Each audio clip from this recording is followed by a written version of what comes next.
श्रीमद् भागवत पुराण, जिसे भागवत पुराण के नाम से भी जाना जाता है, हिंदू धर्म में विशेष रूप से वैष्णव परंपरा के भीतर सबसे पूजनीय और महत्वपूर्ण ग्रंथों में से एक है। यह विष्णु और विशेष रूप से उनके अवतार कृष्ण के भक्तों के लिए एक केंद्रीय ग्रंथ है। पारंपरिक रूप से आर्षि व्यास द्वारा रचित माना जाता है। इसमें लगभग 18,000 छंदों वाले 12 स्कंध, खंड या पुस्तकें शामिल हैं। श्रीमद् भागवतम मुख्य रूप से राजा परीक्षित, महाभारत के अर्जुन के पोते, और आर्षि सुखदेव गोस्वामी के बीच एक वार्तालाप के रूप में प्रस्तुत किया गया है। परीक्षित, जिसे सांप के काटने से 7 दिनों में मरने का श्राप मिला था, अपने राज्य का त्याग कर देता है और आध्यात्मिक मार्गदर्शन चाहता है। सुखदेव गोस्वामी, एक मुक्त आत्मा, फिर उसे पूरे भागवतम का वर्णन करते हैं, जो मुक्ति के लिए अंतिम ज्ञान प्रदान करता है। इसका मुख्य विषय कृष्ण के प्रति भक्ति है, जिन्हें सर्वोच्च सत्ता के रूप में देखा जाता है, जो आत्मज्ञान, मोक्ष और आनंद की ओर ले जाता है। यहाँ इसके 12 स्कंधों का सारांश दिया गया है। स्कंध 1, परिचय और अर्षियों का मिलन।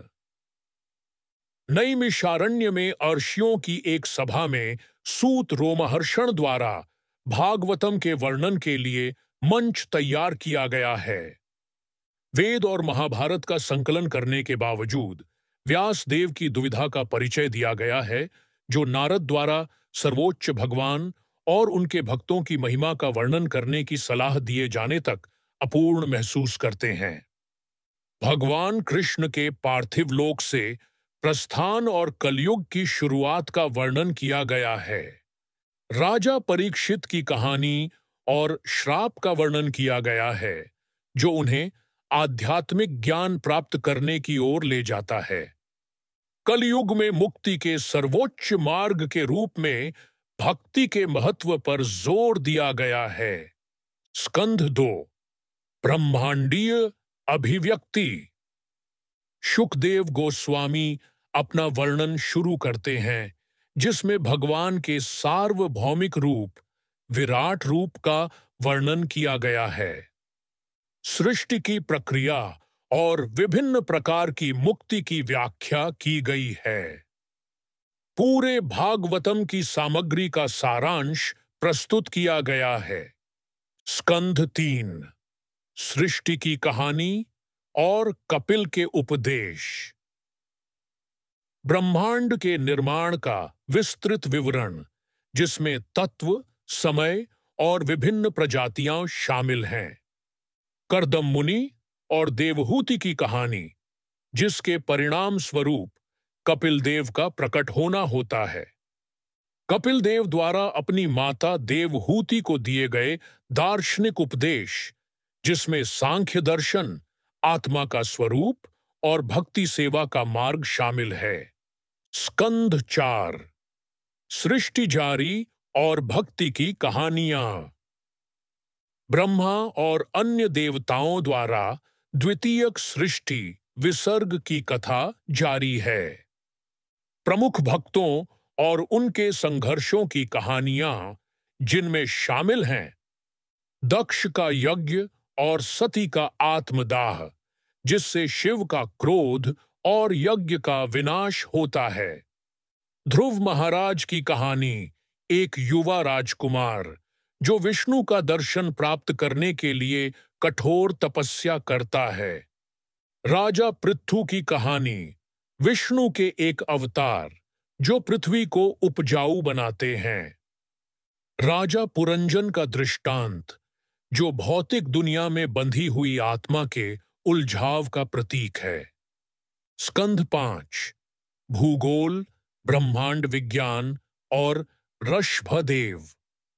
पृथ्वी, जम्बूद्वीप और अन्य ग्रह प्रणालियों के भूगोल का वर्णन किया गया है। पाताल लोक और विभिन्न नरक ग्रहों, नरकों का विस्तृत विवरण। ऋषभदेव का जीवन और उपदेश, विष्णु के एक अवतार जो त्याग और आत्म साक्षात्कार के मार्ग का उदाहरण देते हैं। भरत महाराज की कहानी, जो एक हिरण से गहराई से जुड़ जाते हैं और हिरण के रूप में पुनर्जन्म लेते हैं, अंततः जरा भरत के रूप में मुक्ति प्राप्त करते हैं। स्कंध 6, भक्ति और मोक्ष, अजामिल की कहानी। कर्म फल को निष्प्रभावी करने के लिए भक्ति की शक्ति पर केंद्रित है। अजामिल की प्रसिद्ध कहानी एक पापी ब्राह्मण, जिसे यमराज के दूतों से अनजाने में नारायण, अपने सबसे छोटे बेटे का नाम झपकर मृत्यु के समय बचाया जाता है। यह भगवान के पवित्र नामों की शक्ति को उजागर करता है। वृत्रासुर की कहानी एक महान राक्षस, जो विष्णु का शुद्ध भक्त था। मरुतों का जन्म। स्कंध 7, प्रहलाद और नरसिंह। प्रहलाद महाराज की शक्तिशाली और प्रेरक कहानी राक्षसों के परिवार में जन्मा एक शुद्ध भक्त, जिसकी विष्णु के प्रति अटूट भक्ति उसके राक्षसी पिता हिरण्यकशिपु के क्रोध को आमंत्रित करती है।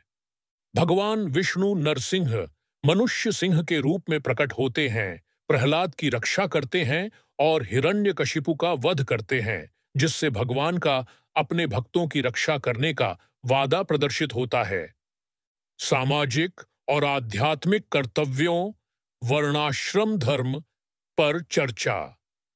स्कंध 8, अवतार और ब्रह्मांडीय एपिसोड। विष्णु के विभिन्न अवतारों का वर्णन किया गया है, जिनमें शामिल हैं गजेंद्र मोक्ष, गजराज का उद्धार, संकट में एक भक्त की भगवान की तत्काल सहायता को दर्शाने वाली एक कहानी, अमृत के लिए समुद्र मंथन, जिसमें देव और असुर दोनों शामिल थे, और मोहिनी मूर्ति का प्रकट होना। वामन अवतार, जहां भगवान विष्णु एक बौने ब्राह्मण के रूप में प्रकट होते हैं और बलि महाराज को 3 पग भूमि देने के लिए छल करते हैं, जिससे देवों के लिए स्वर्ग पर नियंत्रण फिर से प्राप्त होता है। स्कंध 9, राजवंश और राम का अवतार। सूर्य, सूर्यवंश और चंद्र, चंद्रवंश, राजवंशों की वंशावली का पता लगाता है।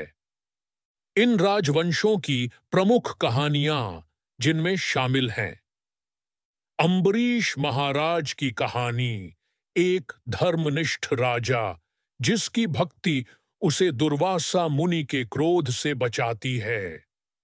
विष्णु के एक अवतार, भगवान राम के जीवन और लीलाओं का सारांश, उनके गुणों और धार्मिक शासन पर प्रकाश डाला गया है। स्कंध 10, भगवान कृष्ण का जीवन और लीलाएं। यह श्रीमद् भागवतम का हृदय और इसका सबसे लंबा स्कंध है, जो पूरी तरह से भगवान कृष्ण के दिव्य जीवन और लीलाओं को समर्पित है। मथुरा जेल में उनके जन्म से लेकर वृंदावन में उनके बचपन, गोवर्धन लीला, रास लीला, विभिन्न राक्षसों का वध, मथुरा और द्वारका में उनके युवावस्था, कंस का वध, द्वारका की स्थापना, रुक्मिणी से विवाह आदि तक, कृष्ण के विभिन्न वीर कर्मों, उनके भक्तों, विशेषकर वृंदावन की गोपियों के साथ उनके प्रेमपूर्ण संवादों और सर्वोच्च भगवान के रूप में उनकी भूमिका का वर्णन किया गया है।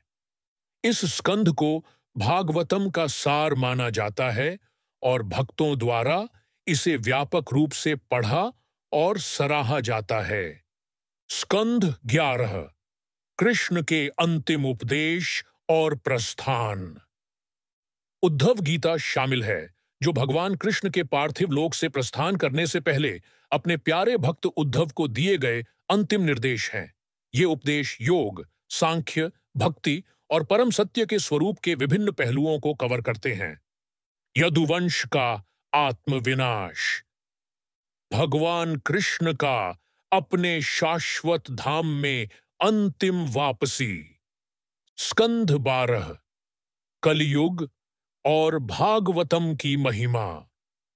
कलयुग, कलह और पाखंड के वर्तमान युग की विशेषताओं और चुनौतियों का वर्णन किया गया है। भविष्य और समाज के पतन के बारे में भविष्यवाणियां प्रदान करता है। कलयुग में मुक्ति के प्राथमिक साधन के रूप में भगवान के पवित्र नामों का जप करने और श्रीमद् भागवतम को सुनने के महत्व पर जोर दिया गया है। श्रीमद् भागवतम की महिमा के साथ समाप्त होता है, जिसमें कहा गया है कि इस पुराण को श्रद्धा से सुनने या पढ़ने मात्र से ईश्वर के प्रति प्रेम और जन्म और मृत्यु के चक्र, संसार से मुक्ति मिल सकती है। संक्षेप में, श्रीमद् भागवतम एक गहरा आध्यात्मिक ग्रंथ है जो भक्ति योग, भक्ति का योग के दर्शन को आत्म साक्षात्कार और सर्वोच्च भगवान कृष्ण के साथ संबंध के अंतिम मार्ग के रूप में व्यवस्थित रूप से प्रस्तुत करता है। यह जटिल ब्रह्मांड विज्ञान, ऐतिहासिक वृत्तांतों, नैतिक दिशा निर्देशों और गहरे मार्मिक भक्ति कथाओं को मिलाकर ईमानदार साधक को आध्यात्मिक पूर्णता की ओर मार्गदर्शन करता है।